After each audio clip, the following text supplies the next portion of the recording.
The debate over Bo Bergdahl has brought Guantanamo back in the headlines. President Obama pledged to shut the prison down during the 2008 campaign, but 6 years later, it is still there. And ABC's chief national correspondent Byron Pitts got a rare look inside. Justice moves slowly at Guantanamo Bay.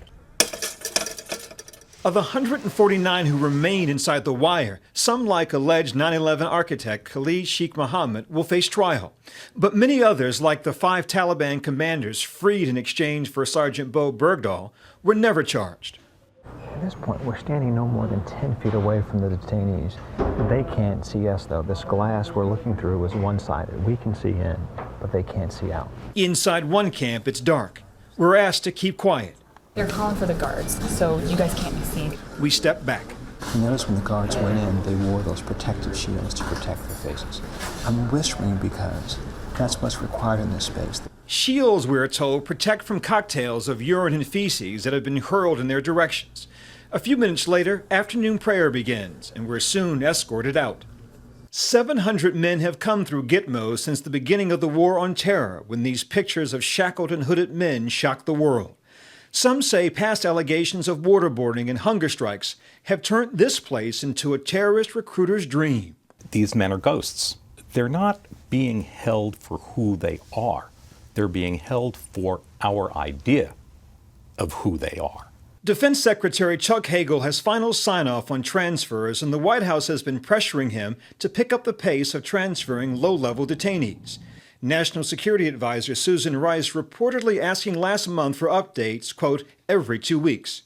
Admiral Richard Butler is the commander of the Joint Detention Center. How concerned should the American public be, you think, that at some point this place will close, those detainees will be released or transferred? As a private citizen Yes. and a military officer, I think we need to be concerned about it.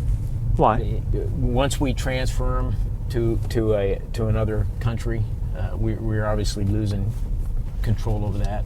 Nearly half the men here have already been cleared to leave by an independent review panel. These men, identified as everything from bodyguards to drivers, wait behind bars for Hagel's transfer order, which depends on whether there's a country that will take them, and if that country meets U.S. security requirements. The Obama envoy tasked with closing down Gitmo says the other, more dangerous detainees may need to be transferred to U.S. prisons. That would require a change in U.S. law. So you believe at some point that some of the detainees at Guantanamo Bay will serve their time on U.S. soil? Yes, I do. I can hear some folks in Congress saying, over my dead body.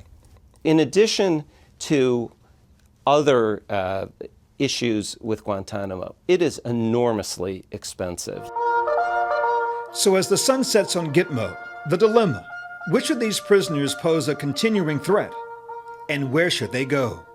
For This Week, Byron Pitts, ABC News, Guantanamo Bay.